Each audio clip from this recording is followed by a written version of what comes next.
बिस्मिल्लाहिर्रहमानिर्रहीम। अस्सलाम वालेकुम व्यूवर्स। अगर आप सस्ती और आसान बेकिंग सीखना चाहते हैं तो आप बिल्कुल ठीक जगह पर आए हैं।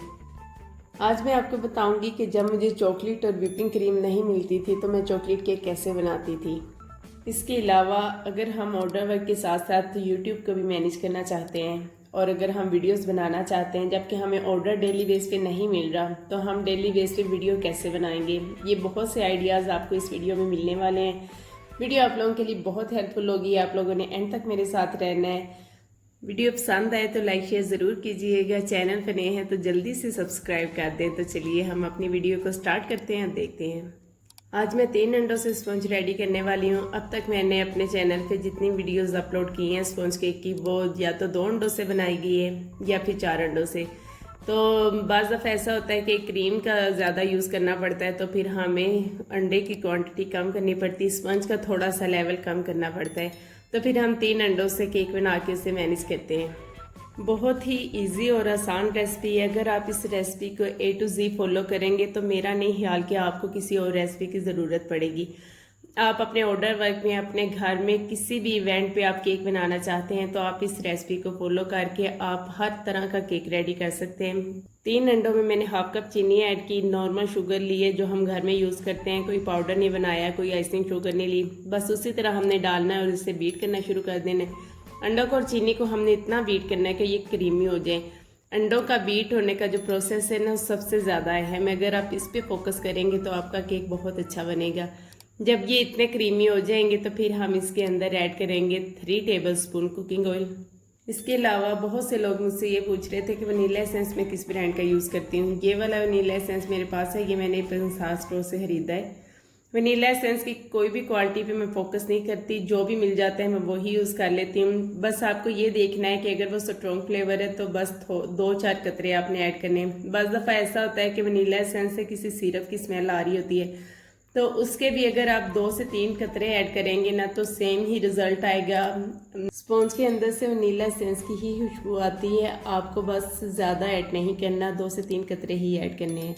यहाँ पे मैंने मैदा और कोको पाउडर मिक्स करके रखा हुआ है। इसका जो प्री मिक्स है वो भी मैं पहले अपने चैनल पे शेयर कर चुकी हूँ। अगर आप वो बनाना चाहें तो वो भी बना सकते हैं। तो यहाँ पे मैंने सिर्फ खाली मैदा और कोको पाउडर मिक्स किया हुआ है ताकि फिर अलग अलग मेजर करना थोड़ा मुश्किल हो जाता है। ये हमने हाफ कप प्लस 1/4 कप लेना है। इसको हम 2 पोर्शन में ऐड करेंगे, हाफ पहले ऐड करेंगे और हाफ हम बाद में ऐड करेंगे। जो सिस्टर्स नई नई बेकिंग सीख रही हैं, जिन्हें बेकिंग के बारे में कुछ भी नहीं पता, कप्स के बारे में कुछ नहीं पता, तो प्लीज़ मेरे चैनल का विज़िट करें। A to Z स्टार्ट से लेकर मैंने पहले सामान सारा दिखाया है कि कौन सी चीज़ें ज़्यादा ज़रूरी हैं, आप वो बाय कर लें। उसके बाद फिर हम साथ साथ बेकिंग करते जाएंगे तो आपको सारी समझ आ जाएगी। इसमें मैं बेकिंग पाउडर ऐड करना भूल गई थी तो वो अब हम ऐड कर लेते हैं। वो भी हमने half teaspoon plus 1/4 teaspoon ही ऐड करनी है। अब हम इसको सॉफ्टली मिक्स कर लेंगे, बिल्कुल एक ही डायरेक्शन में स्लोली एक तरफ को घुमाते जाएंगे स्पैचुला को, तो ये सारा बैटर अंदर मिक्स हो जाएगा। लास्ट पे हम इसके अंदर मिल्क ऐड करेंगे 3 टेबलस्पून। ये ऑप्शनल है, अगर आप ऐड करना चाहें तो कर लें, अगर आप स्किप करना चाहें तो आप स्किप कर सकते हैं। वैसे भी हमारा जो स्पॉन्ज है वो रेडी हो जाएगा। इसको अब हम अच्छे से मिक्स कर लेंगे और इसे हम ग्रीस किए हुए पैन में ट्रांसफ़र करेंगे और इसको हम प्री हीटेड पतीले में बेक करेंगे। हमने ओवन में बेक नहीं करना। यहाँ पे मैंने 7 इंच का पैन लिया है और उसके अंदर मैं पूरा बैटर डाल दूँगी और पतीले में रख के बेक कर लूँगी। 40 to 45 मिनट हमने मीडियम लो फ्लेम पे रखना है और इसे हमने फिर छोड़ देना है। 40 मिनट के बाद हमने चेक करना है और देखना है। अगर थोड़ा सा मसला है तो हम 5 मिनट और लगा लेंगे। वैसे 40 मिनट में ये मेरा स्पंज रेडी हो गया था। इसको हम पैन से निकाल लेंगे और 2 पार्ट्स में कट करके फ्रिज में रखेंगे ठंडा होने के लिए। तो यहाँ पे हम बात कर लेते हैं कि अगर आप डेली बेस पर ऑर्डर नहीं बना रहे लेकिन आपने वीडियो शूट करनी है तो आपको फिर थोड़ा सा कंप्रोमाइज़ करना पड़ेगा।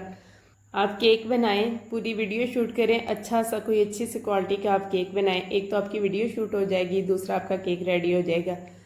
उसके बाद आप उसे व्हाट्सएप स्टेटस पे लगाएं। जहां आपके केक की प्राइस 1000 है वहां पे आप उसको 8 या 900 का लगा दें।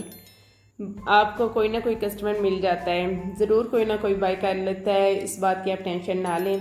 अगर आपके साथ जुड़े हुए हैं, बहुत से लोग आपके कस्टमर हैं आपके साथ व्हाट्सएप पे, तो वो आपसे केक बाय कर लेते हैं जब उन्हें सस्ता मिल रहा है और अच्छी क्वालिटी का मिल रहा है।